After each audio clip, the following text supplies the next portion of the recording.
Salah satu gejala COVID yang banyak dialami pasien adalah hilang rasa atau anosmia, tidak bisa mengecap dan mencium aroma. Nah ternyata, gejala yang sama sedang dialami beberapa pejabat negeri ini, hilang rasa juga. Walau bukan indera fisik, tapi rasa untuk peduli, rasa untuk berempati, bahkan bersimpati. Contohnya, lurah yang malah menggelar pesta pernikahan putrinya pada hari pertama pelaksanaan PPKM darurat. Ada juga anggota dewan yang ngeyel menolak dikarantina, padahal baru datang dari luar negeri. Saya baru datang dari Kirgistan. Saya cemas juga semalam. Mau diinapkan di hotel. Dan memang cara-cara yang dilakukan tidak baik oleh Departemen Kesehatan. Harusnya yang di karantina itu adalah orang-orang yang tinggal di luar negeri. Mau contoh lain? Ada anggota dewan lainnya meminta pemerintah menyediakan rumah sakit khusus untuk pejabat negara. Pemerintah lupa bahwa harus menyediakan fasilitas kesehatan buat pejabat negara. Pejabat negara ini harus diistimewakan. Dia ditempatkan untuk memikirkan negara dan rakyatnya. Bagaimana sampai dia datang ke emergensi terus terlunta-lunta? Saya sedih. Gak sungkan tuh dia meminta supaya pejabat diistimewakan. Ya, kita juga ngerti lah ya kalau kondisi orang berbeda-beda. Ada yang kaya, ada yang miskin, ada yang jadi pejabat, ada yang jadi jelata. Dalam kondisi normal, kita bisa kok memberi pengertian kenapa para pejabat itu dikawal patwal, nyalain sirene di jalan misalnya. Mereka kan sibuk ngurusin kita-kita yang rakyat ini kan. Ngertilah kita, selalu pengertian kok kita ini. Dalam kondisi gawat seperti ini, prioritas-prioritas bukan lagi dilandaskan oleh plat nomor mobil atau jabatan. Dalam kondisi darurat, prioritas dihitung pada kegentingan. Mana yang lebih gawat kondisinya, mana yang lebih rentan, mana yang lebih urgent menerima bantuan. Muncul lagi tiba-tiba anggota dewan yang tetap meminta keistimewaan. Saya tidak mau lagi misalnya mendengar ada anggota DPR yang tidak dapat tempat di ICU. Pak, Bu, mohon maaf nih. Kita juga nggak mau dengar ada yang teriak-teriak, please, saya butuh oksigen untuk bapak saya. Tolong, saya butuh kamar rumah sakit untuk ibu saya. Adik saya butuh plasma darah. Saya mohon ada ambulans yang mengantarkan jenazah kakak saya. Intinya bukan hanya pejabat, seluruh rakyat juga tidak ingin mendengar ICU penuh, UGD penuh, puskesmas penuh. Rakyat juga boleh dong maunya tiap sakit ada yang merawat, tiap bergejala ada yang nge-swab, tiap sesak napas ada oksigen, tiap butuh ambulans ada yang siap menjemput. Tapi kita memang hidup di kala pandemi, hari-hari ketika banyak hal jauh dari ideal. Tidak semua yang kita mau itu bisa didapatkan begitu saja. Kita tahu, ngerti, pahamlah semua itu. Tapi kami sungguh kurang paham gimana caranya ICU harus selalu tersedia buat pejabat. Wong faktanya di mana-mana ICU penuh. Ya masa iya ada rakyat yang lagi di ICU kalau ada pejabat butuh terus dikeluarin ke parkiran gitu?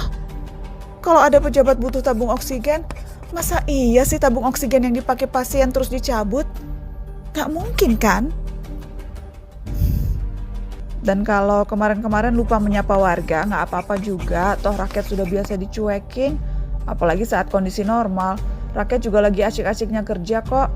Tetap bisa happy, tetap bisa kumpul-kumpul sama keluarga, teman, kolega. Tapi sekarang, saat situasi sedang genting, kalau tetap tidak bisa hadir dengan solusi-solusi konkret, minimal jangan bebani rakyat dengan pernyataan-pernyataan yang menyakitkan. Karena belum semuanya hilang rasa. Pernyataan tanpa empati itu luka yang masih terasa diderita.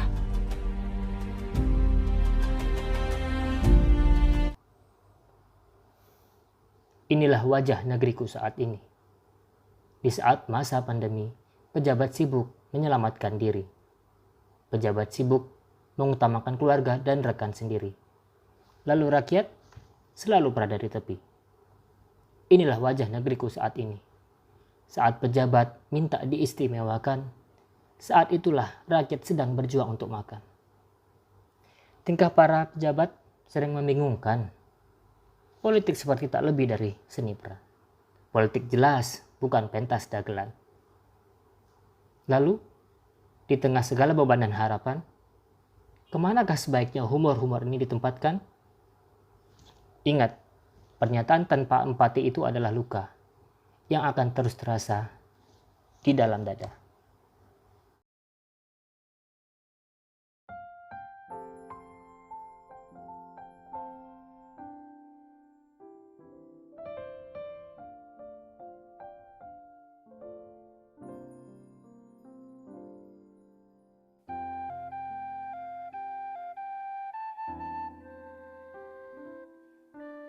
Bangsa Indonesia dikenal luas dengan keanekaragamannya.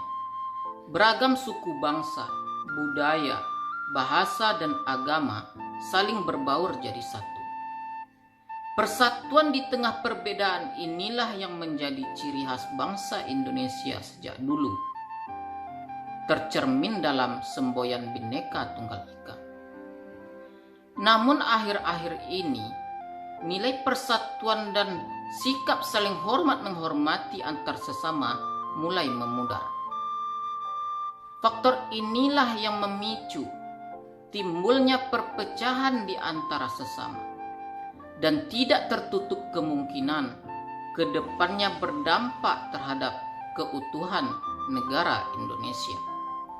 Berbagai informasi kita lihat dan dengar sekarang, seperti penistaan agama, penyebaran berita bohong, konflik antar suku, dan ujaran kebencian kian berkembang pesat di tengah masyarakat. Sebagai warga negara yang baik, seharusnya kita mengembalikan nilai-nilai luhur Pancasila yang telah ditanamkan oleh para pendahulu kita. Tanamkan kembali sikap tenggang rasa, saling hormat menghormati, toleransi, dan menganalisa informasi yang kita dapat, apakah benar atau salah sebelum disampaikan dan disebarkan kepada orang lain.